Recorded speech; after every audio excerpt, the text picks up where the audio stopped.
പ്രിയ പ്രേക്ഷകരെ, നിയമസഭാ തെരഞ്ഞെടുപ്പിന് ഇനി ശേഷിക്കുന്നത് 2 ആഴ്ച മാത്രം ആണ്. അങ്ങനെ വീറും വാശിയും നിറഞ്ഞ പോരാട്ടം ആണ് ഇത്തവണ കേരളത്തിൽ നടക്കുന്നതെങ്കിൽ കേരളം ഒന്നാകെ ഉറ്റുനോക്കുന്ന നിരവധിയായ മണ്ഡലങ്ങൾ ഉണ്ട്. അത് അവിടുത്തെ മത്സരത്തിന്റെ പ്രത്യേകത കൊണ്ട് തന്നെയാണ്.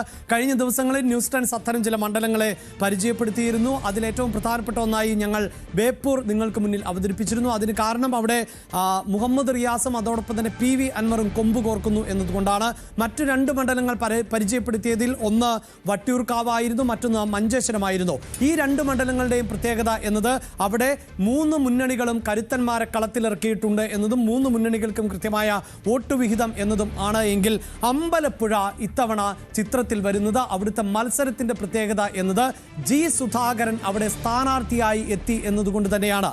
അതായത് CPIM-ന്റെ ഏറ്റവും പ്രധാനപ്പെട്ട മുഖം, ഒരുപക്ഷെ ആരും പ്രതീക്ഷിക്കാത്ത തരത്തിൽ തെരഞ്ഞെടുപ്പിന് തൊട്ടു മുമ്പ് പാർട്ടിയിൽ നിന്ന് പുറത്താവുകയും അങ്ങനെ പാർട്ടിയിൽ നിന്ന് പുറത്തായി സുധാകരൻ മത്സര രംഗത്തേക്ക് എത്തുകയും ചെയ്തു എന്നതുകൊണ്ടാണ്. അതായത് 2 MLA-മാർ 2 കമ്മ്യൂണിസ്റ്റുകൾ തമ്മിലുള്ള ഒരു പോരാട്ടം എന്ന് തന്നെ നമുക്ക് പറയാൻ സാധിക്കുന്നു. അവിടുത്തെ സ്ഥാനാർത്ഥികളുടെ പട്ടിക പരിശോധിക്കുമ്പോൾ ഇത്തവണ എന്തുകൊണ്ട് അമ്പലപ്പുഴ ചിത്രത്തിൽ വരുന്നു എന്നത് വ്യക്തമാണ്. രാഷ്ട്രീയ കേരളം ഉറ്റുനോക്കുന്ന പോരാട്ടമായി അമ്പലപ്പുഴ എന്തുകൊണ്ട് മാറുന്നു എന്നത് തന്നെയാണ് നമ്മൾ ആദ്യം പരിശോധിക്കുന്നത്. അവിടെയാണ് സ്ഥാനാർത്ഥികളായി H. സലാമും G. സുധാകരനും അതോടൊപ്പം തന്നെ അരുൺ അനിരുദ്ധൻ NDAയുടെ സ്ഥാനാർത്ഥിയായും കളത്തിൽ ഇറങ്ങുന്നത്. അങ്ങനെ ഒരു രാഷ്ട്രീയ പശ്ചാത്തലത്തിൽ നമ്മൾ അതിൻ്റെ ഇന്നലകളിലേക്ക് പോകുമ്പോൾ, അതായത് അമ്പലപ്പുഴയിലെ കഴിഞ്ഞ തെരഞ്ഞെടുപ്പുകളുടെ ഒരു ചിത്രം പരിശോധിക്കുമ്പോൾ ആണ് ഈ നിലയിലേക്ക് കാര്യങ്ങൾ എന്തുകൊണ്ട് മാറുന്നു എന്നതുകൂടി എടുത്തു പറയേണ്ടത്. 2006-ൽ ഈ മണ്ഡലം LDF-ൻ്റേത് ആയിരുന്നു എന്നത് മാത്രമല്ല, അതിനുശേഷം ഒരിക്കൽ പോലും മറ്റൊരു മുന്നണിക്ക് അവിടെ വിജയിക്കാൻ സാധിച്ചിട്ടില്ല. 2006-ലും 2011-ലും 2016-ലും 2021-ലും LDF തന്നെയാണ് ഇവിടെ വിജയക്കൊടി പാറിച്ചത് എന്നതുകൊണ്ടാണ് ഇത്തവണ G. സുധാകരനും അതോടൊപ്പം തന്നെ H. സലാമും പ്രധാന എതിരാളികളായി വരുന്നത് അമ്പലപ്പുഴയിൽ ശ്രദ്ധേയമാകുന്നത്. അതോടൊപ്പം നമ്മൾ മറ്റു ചില കണക്കുകൾ കൂടി പ്രേക്ഷകരുമായി പങ്കുവെക്കുമ്പോൾ LDF-നെ സംബന്ധിച്ചിടത്തോളം വലിയ ഭൂരിപക്ഷത്തിൽ തന്നെ വിജയിക്കുന്ന തെരഞ്ഞെടുപ്പ് ആയിരുന്നു 2014-ലേത് എന്നതാണ് എടുത്തു പറയേണ്ടത്. അന്ന് നിയമസഭയിലേക്ക് തെരഞ്ഞെടുക്കപ്പെട്ട G. സുധാകരൻ 22,000-ൽ അധികം വോട്ടുകളാണ് നേടിയത്. 22,621 വോട്ടുകൾ നേടിക്കൊണ്ടാണ് G. സുധാകരൻ കേരള നിയമസഭയിലേക്ക് എത്തിയത് എന്നതാണ് എടുത്തു പറയേണ്ടത്. തൊട്ടടുത്ത തെരഞ്ഞെടുപ്പ്, അതായത് കഴിഞ്ഞ നിയമസഭാ തെരഞ്ഞെടുപ്പ് 2021-ലെ നിയമസഭാ തെരഞ്ഞെടുപ്പിൽ H. സലാം തന്നെ സ്ഥാനാർത്ഥിയായി എത്തുമ്പോൾ അവിടെ സലാമിൻ്റെ ഭൂരിപക്ഷം 11,125 എന്നതിലേക്ക് താഴ്ന്നുപോയി. യഥാർത്ഥത്തിൽ ഈ ഭൂരിപക്ഷം ആണ് G. സുധാകരനെ പാർട്ടിയുമായി അകൽച്ചയിൽ ആക്കിയത്. കൃത്യമായ പ്രവർത്തനം അവിടെ G. സുധാകരന്റെ നേതൃത്വത്തിൽ നടന്നില്ല. തെരഞ്ഞെടുപ്പ് ചുമതലയുള്ള G. സുധാകരൻ നടത്തിയില്ല. അതുകൊണ്ടാണ് സുധാകരൻ മത്സരിച്ചപ്പോൾ ലഭിച്ച 22,000-ലധികം വോട്ട് എന്നത് H. സലാമിലേക്ക് എത്തിയപ്പോൾ അത് 11,000 നേർപകുതിയായി കുറഞ്ഞു എന്ന ആക്ഷേപം നിലനിൽക്കുന്നത്. ഇനി ഇത് മാത്രം പോരാ, കാരണം ഒരു ഡേറ്റ് കൂടി ഒന്ന് പ്രേക്ഷകരുമായി പങ്കുവെക്കണം. ഞങ്ങളുടെ പ്രതിനിധി ശരണ്യ സ്നേഹജൻ വിശദാംശങ്ങൾ നൽകുന്നതിന് മുമ്പ്, കാരണം ഈ അമ്പലപ്പുഴ നമ്മൾ നിയമസഭാ തെരഞ്ഞെടുപ്പിൽ കൃത്യമായി LDF അനുകൂലമാണ്, അങ്ങനെയാണ് അതിൻ്റെ ഒരു ചരിത്രമെന്ന് നമ്മൾ മനസ്സിലാക്കുമ്പോൾ പോലും ലോക്സഭാ തെരഞ്ഞെടുപ്പിൽ അങ്ങനെ ആയിരുന്നില്ല ചിത്രം എന്നതുകൂടിയാണ്. കഴിഞ്ഞ ലോക്സഭാ തെരഞ്ഞെടുപ്പിൽ അമ്പലപ്പുഴ നിയമസഭാ മണ്ഡലത്തിന് കീഴിൽ UDF ആണ് ഭൂരിപക്ഷം നേടിയത്. 14,555 വോട്ടിൻ്റെ ഭൂരിപക്ഷം ഈ അമ്പലപ്പുഴയിൽ മാത്രമുണ്ടായിരുന്നു എന്നതാണ് എടുത്തു പറയേണ്ടത്. ഇനി അടുത്ത തദ്ദേശ തെരഞ്ഞെടുപ്പിലേക്ക് വരുമ്പോൾ വീണ്ടും അമ്പലപ്പുഴയുടെ ചിത്രം മാറുന്നു എന്നതാണ്. അവിടെ LDF ഭൂരിപക്ഷത്തിലേക്ക് എത്തുന്നു. അത് പക്ഷേ കേവലം 4,682 എന്നതാണ്. അതുകൊണ്ട് തന്നെ അവിടെ BJPയെ സംബന്ധിച്ചിടത്തോളം ഓരോ തെരഞ്ഞെടുപ്പിലും വോട്ട് വിഹിതം വർദ്ധിപ്പിക്കാനും സാധിച്ചു. അങ്ങനെയുള്ള രാഷ്ട്രീയ പ്രത്യേകത കൂടിയുണ്ട് അമ്പലപ്പുഴയിൽ. അതുകൊണ്ട് തന്നെയാണ് അമ്പലപ്പുഴ ഇത്തവണ തീപാറും പോരാട്ടത്തിന് വേദിയാകുന്നത്. ശരണ്യ, അപ്രതീക്ഷിതമായൊരു മത്സരം, ഒരുപക്ഷെ ആരും പ്രതീക്ഷിക്കാത്ത തരത്തിലുള്ള രാഷ്ട്രീയ നീക്കം ആയിരുന്നു സുധാകരൻ്റെ ഭാഗത്ത് നിന്നുണ്ടായത്. സുധാകരൻ പാർട്ടിയിൽ നിന്ന് മാറി നിന്നേക്കാം, പക്ഷേ മത്സര രംഗത്തുണ്ടാകുമോ എന്ന സംശയമുണ്ടായിരുന്നു. അക്കാര്യം ന്യൂസ് 18 ഏറ്റവും ആദ്യം പ്രേക്ഷകരോട് പറഞ്ഞത്. ദിവസങ്ങൾക്ക് മുമ്പ് തന്നെ സുധാകരൻ മത്സര രംഗത്തുണ്ടാകും, എന്ത് സമ്മർദ്ദവും എന്ത് അനുനയ നീക്കങ്ങളും ഉണ്ടായാലും സുധാകരൻ മത്സരിക്കുക തന്നെ ചെയ്യുമെന്ന് നമ്മൾ പ്രേക്ഷകരോട് കൃത്യമായി പറഞ്ഞതാണ്. ഇപ്പോൾ അവിടുത്തെ മത്സര ചിത്രം ഏത് നിലയിലാണ് മുറുകുന്നത്?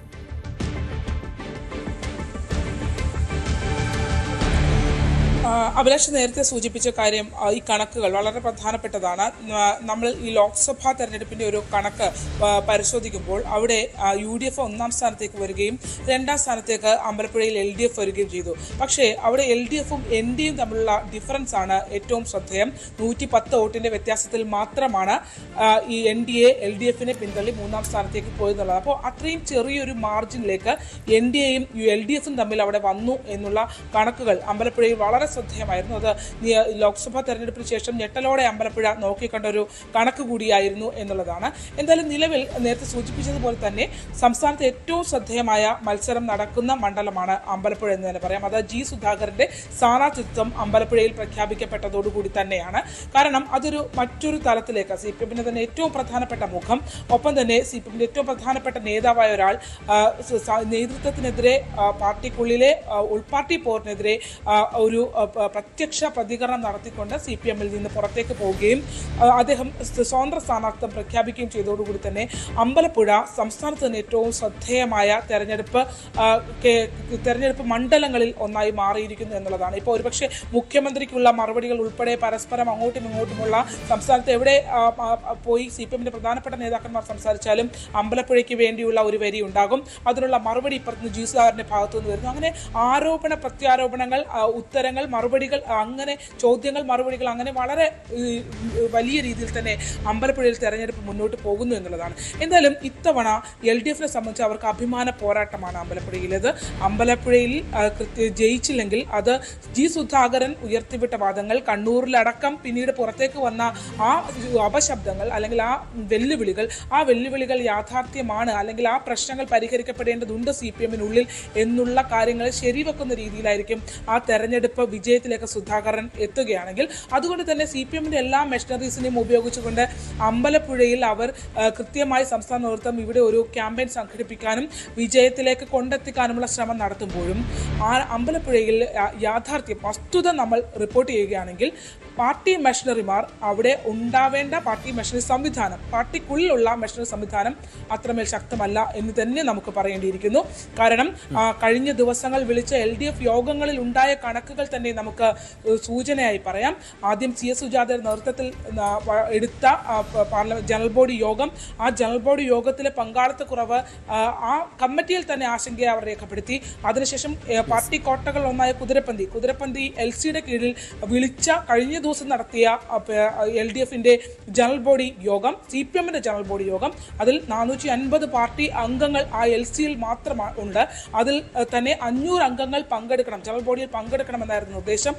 100 എണ്ണിയെടുക്കാവുന്ന അത്രയുമാണ് ആ യോഗത്തിൽ ഉണ്ടായിരുന്ന ചിത്രം എന്നുള്ളത് ആണ് തെരഞ്ഞെടുപ്പ് സംവിധാനത്തിൽ താഴെ തട്ടിലുള്ള കാര്യങ്ങൾ അടിയൊഴുക്ക് എന്താണ് എന്ന് നമുക്ക് പറയാൻ കഴിയുക. അങ്ങനെ പോവുകയാണെങ്കിൽ ഇതെവിടെ ചെന്ന് ഈ കാര്യങ്ങൾ എത്തി നിൽക്കും എന്നുള്ള സൂചനകൾ ലഭ്യമായി തുടങ്ങിയിട്ടുണ്ട്. ഈ സുധാകരനെ സംബന്ധിച്ചിടത്തോളം തീർച്ചയായും അദ്ദേഹത്തിന് ഉള്ള ഒരു ഈ പാർട്ടിക്കുള്ളിലെ ഉൾപാർട്ടി പോരിനപ്പുറത്തേക്ക് പാർലമെന്ററി രംഗത്ത് നേടിയെടുത്ത ഒരു അക്സെപ്റ്റൻസ് ഉണ്ട്. അത് വലിയ രീതിയിൽ സുധാകരൻ തെരഞ്ഞെടുപ്പ് പ്രചരണത്തിന് ഉപയോഗിക്കുന്ന രീതിയിൽ അത് വോട്ടാക്കി മാറ്റാനുള്ള ശ്രമം നടത്തുമ്പോൾ ഈ പാർട്ടി സംവിധാനത്തെ ഉപയോഗിച്ച് പ്രതിരോധിക്കാൻ ശ്രമിക്കുന്ന CPM. അവിടെ ശരണ്യ, നമുക്കറിയാമല്ലോ ഇപ്പോൾ വർഷങ്ങൾക്ക് മുമ്പ് VS അച്യുതാനന്ദനെ പിണറായി വിജയൻ ഓർമ്മിപ്പിച്ച ഒന്നുണ്ടായിരുന്നു. അത് ബക്കറ്റിലെ വെള്ളമെന്ന വലിയ പരാമർശം രാഷ്ട്രീയ കേരളം ചർച്ച ചെയ്ത ഒരു പരാമർശമുണ്ട്. പാർട്ടിയോടൊപ്പം നിൽക്കുമ്പോൾ മാത്രമാണ് കരുത്തുള്ളൂ, പാർട്ടി വിട്ടാൽ കരുത്തില്ല എന്ന തരത്തിൽ. അപ്പോൾ സ്വാഭാവികമായും ആലപ്പുഴ പോലെ ഒരു മണ്ണാണ് അത്. CPMനെ സംബന്ധിച്ചിടത്തോളം അത്രയും പ്രധാനപ്പെട്ടതാണ്. നിരവധി നേതാക്കൾ ജനിക്കുകയും കേരള രാഷ്ട്രീയത്തിൽ ശോഭിക്കുകയും ചെയ്ത മണ്ണാണ്. അവിടെ പാർട്ടിക്ക് പുറത്തു പോയ ഒരാൾ ജയിക്കുക എന്നാൽ അത് പാർട്ടിക്ക് അപ്പുറത്തേക്ക് അയാൾ പോകുന്നു എന്നൊരു പ്രതീതി ഉണ്ടാകും. അപ്പോൾ ഈ പിണറായി നേരത്തെ പറഞ്ഞ അതേ വാക്കുകൾ തന്നെ പാർട്ടി പ്രവർത്തകരെയും നേതാക്കളെയും ഒക്കെ കൃത്യമായി ഓർമ്മിപ്പിക്കാൻ അവിടെ പാർട്ടിക്ക് ജയം അനിവാര്യമാണ്. അപ്പോൾ ഏത് നിലയിലും സലാം വിജയിക്കേണ്ട ഒരു ആവശ്യമുണ്ടല്ലോ. അവിടെയാണിപ്പോൾ G. സുധാകരൻ കട്ടയ്ക്ക് നിൽക്കുന്നു എന്ന് ശരണ്യ പറയുന്നത്.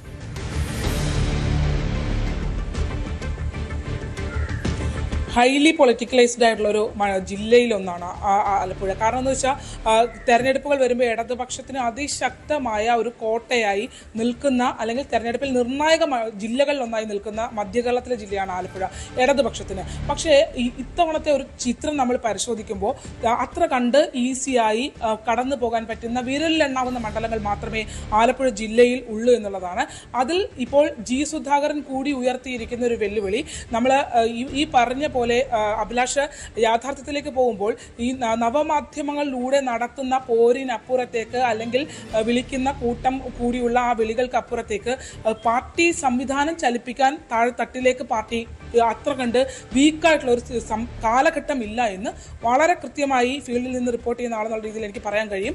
കാരണം അമ്പലപ്പുഴയിൽ അത്തരം ഒരു മെഷീനറി പ്രവർത്തിക്കാൻ കഴിയാത്തതിൽ ഒരു തെരഞ്ഞെടുപ്പിലും കാണാത്ത അത്ര രീതിയിലുള്ള പാർട്ടി സംവിധാനത്തിൽ ചലിപ്പിക്കാൻ കഴിയാത്ത ചെറിയ സാഹചര്യങ്ങൾ അവർ അഭിമുഖീകരിക്കുന്നുണ്ട് എന്നുള്ളത് യാഥാർത്ഥ്യമാണ്. മറ്റൊന്ന്, മുഖ്യമന്ത്രി നടത്തിയ പരാമർശം, അതിനുള്ള മറുപടി, അതും വലിയ രീതിയിൽ പ്രചാരണായുധമായി UDF-ഉം ജി സുധാകരനും കൊണ്ടുവരുന്നു എന്നുള്ളതാണ്. ഒരുപക്ഷെ വലിയ മത്സരത്തിലേക്ക്, സമാസമ പോരാട്ടത്തിലേക്ക് കാര്യങ്ങൾ എത്തി നിന്നിരുന്നെങ്കിൽ മുഖ്യമന്ത്രി ഉപയോഗിച്ച പദപ്രയോഗം വലിയ പ്രചാരണായുധമായി, അല്ലെങ്കിൽ മറ്റൊരു സിമ്പതറ്റിക് ആയിട്ടുള്ള രീതിയിൽ ഉപയോഗിക്കാൻ കഴിയുന്ന രീതിയിൽ ഒരു ആയുധമായി വരുന്നു എന്നുള്ളതാണ്. LDF-ന് ജയിക്കുന്നില്ല എന്നുള്ള കാര്യം അവർക്ക് ചിന്തിക്കാൻ പോലും കഴിയാത്ത ഒരു മണ്ഡലമാണ്. NDA സംബന്ധിച്ചിടത്തോളം NDAക്ക് താരതമ്യേന വീക്കായിട്ടുള്ള ഒരു കാൻഡിഡേറ്റ് ആണ് അമ്പലപ്പുഴയിൽ വന്നത് എന്നുള്ളതാണ്. കാരണം നിയമസഭ ഈ നേരത്തെ ഉള്ള തദ്ദേശ സ്വയംഭരണ തെരഞ്ഞെടുപ്പിൽ ജില്ലാ പഞ്ചായത്തിലേക്ക് മത്സരിച്ച് പരാജയപ്പെട്ട്, ഈ കഴിഞ്ഞ തെരഞ്ഞെടുപ്പിൽ പരാജയപ്പെട്ട ആളാണ് അവിടെ സ്ഥാനാർത്ഥിത്വത്തിനായി നിയമസഭയിലേക്ക് വരുന്നത് എന്നുള്ളതാണ്. അപ്പോൾ സ്വാഭാവികമായും BJP വോട്ടുകൾ പിടിക്കാൻ ഉള്ള സാധ്യത അവർക്ക് വളരെ കുറഞ്ഞ ഒരു സ്ഥാനാർത്ഥിയാണ് അമ്പലപ്പുഴയിൽ വന്നിട്ടുള്ളത്. അങ്ങനെയാണെങ്കിൽ ആ വോട്ട് എങ്ങോട്ട് പോകും എന്നുള്ളത് വളരെ പ്രധാനപ്പെട്ട ഒരു ചോദ്യമാണ്. നിഷ്പക്ഷമായി ആ വോട്ടുകൾ മറ്റൊരു തലത്തിലേക്ക് പോവുകയാണെങ്കിൽ ഒരുപക്ഷെ ഞെട്ടിക്കുന്ന ഭൂരിപക്ഷത്തിലേക്ക് പലരും അവിടെ എത്തുന്ന രീതിയിലേക്ക് കാര്യങ്ങൾ വരും എന്നുള്ളതാണ്. എന്തായാലും പരമാവധി തിരിച്ച് കാര്യങ്ങൾ തങ്ങളുടെ വഴിയിലേക്ക് കൊണ്ടുവരിക, ഒപ്പം പാർട്ടിക്കുള്ളിലെ പ്രശ്നങ്ങൾ കൂടി പരിഹരിച്ച് സംഘടനാ തലത്തിൽ മുന്നേറാൻ വേണ്ടി LDF കിണഞ്ഞ് പരിശ്രമിക്കുന്ന ഒരു സ്ഥലമാണ്. കാരണം CPM-ന്റെ കേരളത്തിന്റെ തന്നെ മുഖമാണ് ആലപ്പുഴ. അപ്പോൾ അവിടെ ആ രീതിയിലുള്ള ഒരു പോരാട്ടത്തിലേക്ക് വരുമ്പോൾ അവിടെ വെല്ലുവിളിയായി ഉയർന്നു നിൽക്കുന്നത് അവരുടെ ഏറ്റവും പ്രധാനപ്പെട്ട ഒരു നേതാവാണ്. ആ സംവിധാനം തെറ്റായിരുന്നു എന്ന് പ്രൂവ് ചെയ്യാൻ വേണ്ടിയുള്ള ഒരു അവരുടെ സംവിധാനങ്ങൾക്ക് വേണ്ടിയുള്ള ഒരു തത്രപ്പാടിലാണ് CPM. പക്ഷേ യാഥാർത്ഥ്യത്തിലേക്ക് നമ്മൾ കടക്കുകയാണെങ്കിൽ ഇവിടെ ഏറ്റവും തീപാറുന്ന പോരാട്ടമായിരിക്കും അമ്പലപ്പുഴയിൽ നടക്കാൻ പോകുന്നത്. സംസ്ഥാനത്ത് തന്നെ ഏറ്റവും ശ്രദ്ധേയമായ മത്സരത്തിലേക്ക് അമ്പലപ്പുഴ മാറുമെന്നുള്ള കാര്യത്തിൽ യാതൊരു തർക്കവുമില്ല. അഭിലാഷ്, ജി സുധാകരൻ പുറത്തുപോയി മത്സരാർത്ഥിയായി എത്തുമ്പോൾ ജി സുധാകരൻ പാർട്ടിക്ക് പുറത്തുപോയത് ശരിയോ തെറ്റോ എന്ന ഒരു ചോദ്യത്തിന് തെറ്റ് എന്ന ഉത്തരം CPIM നൽകിക്കഴിഞ്ഞു. പക്ഷേ അമ്പലപ്പുഴയിലെ ജനങ്ങൾ സുധാകരൻ്റെ ആ തീരുമാനത്തിന് എന്ത് മറുപടിയാണ് നൽകുന്നത്? സുധാകരനായിരുന്നോ ശരി, പാർട്ടിയായിരുന്നോ ശരി എന്നത് ഒരുപക്ഷെ അവിടുത്തെ വോട്ടർമാർ കൂടി നിശ്ചയിക്കും എന്നതുകൊണ്ടാണ് ഈ തെരഞ്ഞെടുപ്പിൽ അമ്പലപ്പുഴ ഏറ്റവും ശ്രദ്ധേയമായ പോരാട്ടം നടക്കുന്ന മണ്ഡലമായി മാറുന്നത്. കൂടുതൽ വാർത്തകൾക്ക് News 18 Keralam YouTube channel subscribe ചെയ്യുക.